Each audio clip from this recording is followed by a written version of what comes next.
Todd. It's time for Hello. another Scrum is Hard and Disruptive. I think this is number 5.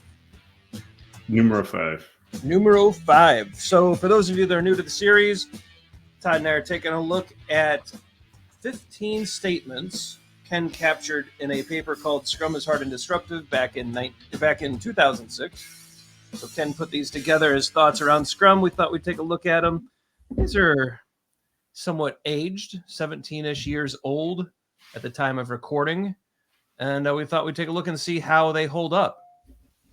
The next one, whenever an enterprise modifies or only partially implements Scrum, it hides or obscures one or more dysfunctionalities that restrict its competence in product development and management. Boom. All right, next episode. Yeah. It's like, I feel like this has been like the focal point of a lot of work that we've done over many years, right? Yep. We're going to use Scrum, but, right, the old Scrum but things. The more positive way to look at it is but ultimately we're going to implement Scrum, but we're not going to let our Scrum Masters do anything but be a team manager. Yeah.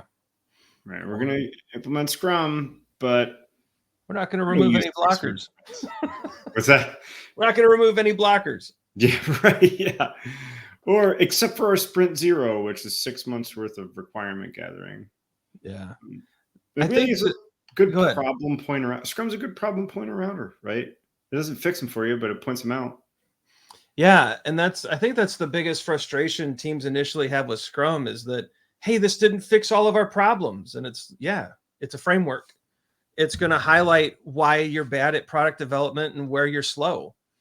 And I mean, the framework, we say this in our classes all the time, it creates new and better opportunities. It creates new opportunities to make better decisions over and over and over again.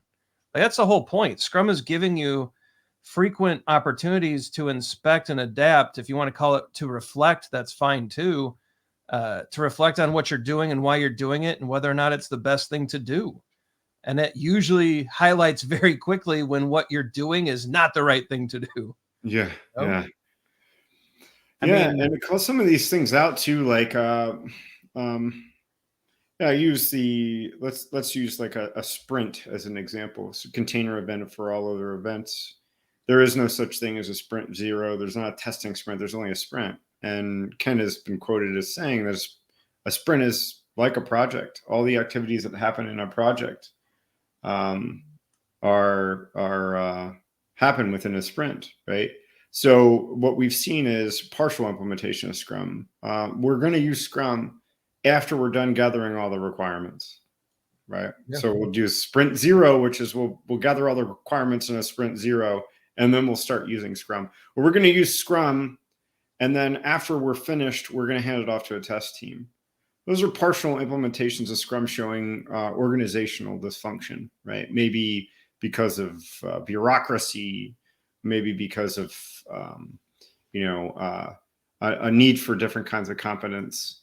But I think this still holds true today. We still see a lot of this, Ryan. Yeah, and we'll often see organizations say, well, we can't do this part of Scrum, so we're going to change the framework.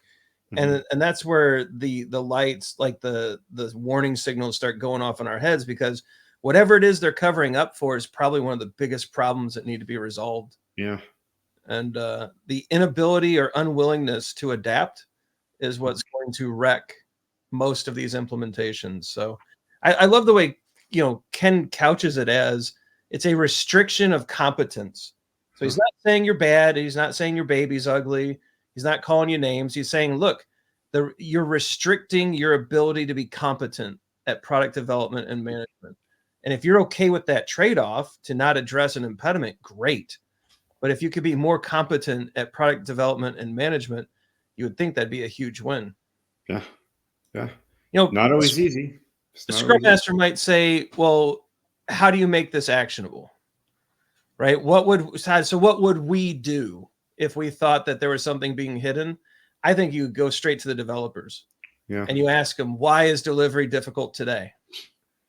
And just sit back and just be ready to get like a bazooka to the forehead of 1,000 things going on that make delivery difficult. And then you've got your list.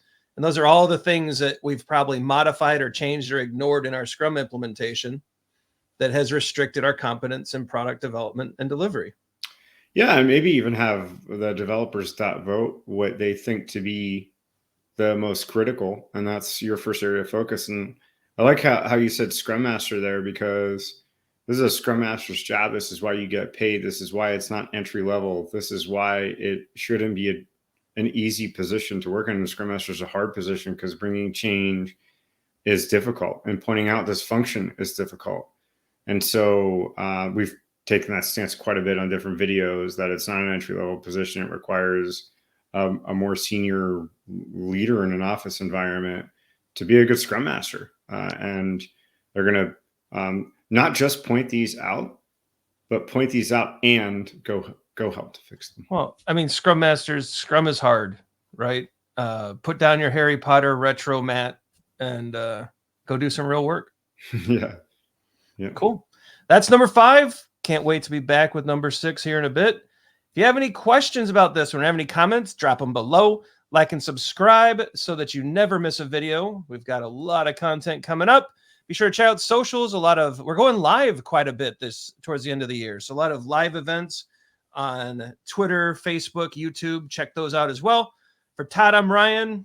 Go forward, do some great Scrum things. Scrum is hard and disruptive. We'll see you next time.